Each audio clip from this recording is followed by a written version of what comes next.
Learning to day trade can be extremely hard to master, and that is why I've put together a few basic tips to help you get well on your way to make some profitable trades.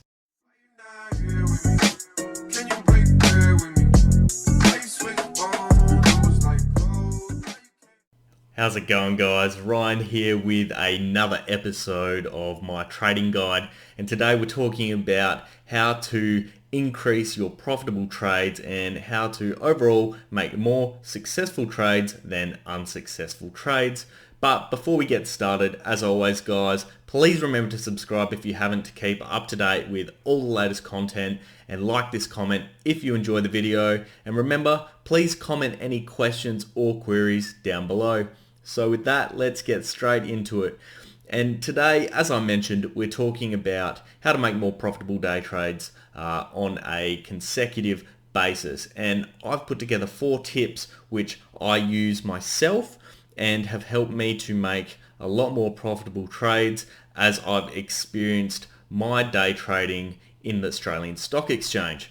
So the first one is focus on clusters.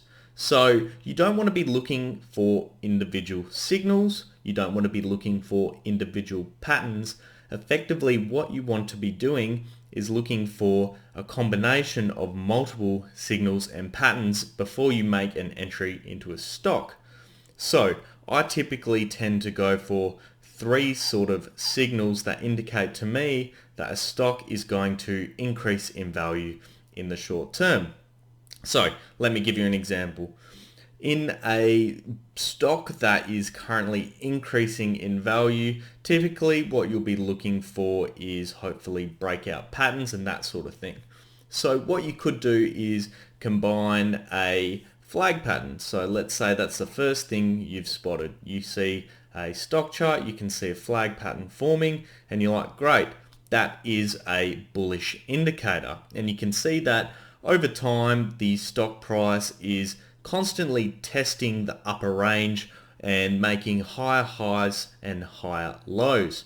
So effectively, it's going to break out at some point. So that is your first indicator. Now, your second indicator might be you're looking at the relative strength index of the stock, also known as the RSI, and you can see that it's actually quite low. Your trigger might be that it is under 50 points, and that effectively means that it is oversold, or under 30 points is in the really oversold region. So as a result, you can see that the stock has a lot of room to move upwards. So that's your second indicator. Now your third indicator might be your moving averages, and you might see that the 15-day moving average has crossed the 50-day moving average in an upwards direction, indicating that a breakout is imminent.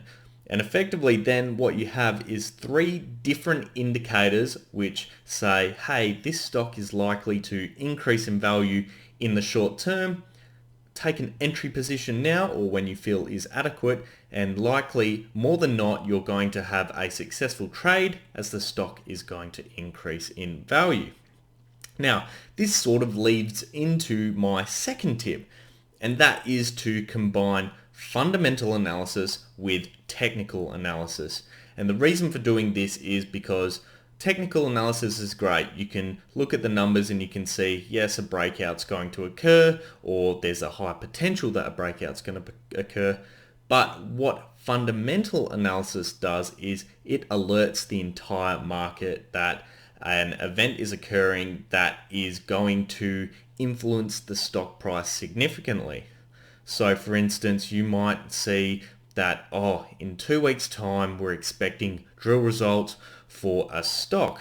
And as a result, you look at that stock and you can see, hey, there is a pattern forming. The RSI is quite low at the moment, and the moving averages are actually crossing each other in a positive direction. And what you've done there is you've effectively taken the fact that you can see the technical indicators are pointing in a direction which would indicate the price is going to increase, in the short term, but you've also taken the fundamental aspect, knowing that there is results coming in the next few weeks or so, which indicate that the price is going to increase, and potentially the stock itself or the company itself may have a increase in resource size, therefore increasing the value of the company, therefore increasing the stock price. But what you've done is effectively instilled more confidence in your trade before you've even entered that stock. And this is really fundamental because you want to be looking at quality trades as opposed to a quantity of trades. So if you're able to identify multiple indicators, both fundamentally and technically, then likely, more often than not, you're onto a good trade. Now, if you want to look for more breakouts and those sorts of trades, then what you want to do is my third tip, and that is look for momentum and liquidity. You want to be browsing forums, you want to be browsing the news, you want to be browsing social media posts, and you want to be seeing what's hot and what people are talking about right now. Because if people are talking about stocks, then people are trading stocks. And the more people that's talking about stocks, there's more people trading those stocks. So effectively what this allows you to do is enter and exit a lot more easily because there is a lot more shares being bought and being sold within each day. So when you combine that with the other indicators we've previously spoken about, then what you have is the ability to enter a stock very easily, but also the ability to exit it fast. And this is very, very important because if the stock is increasing in value, then you want to be able to just exit, grab some money at a set price. But more importantly, if the stock price starts to decrease and your strategy, for whatever reason, did not work, then you want to be able to get out of that stock as quickly as possible.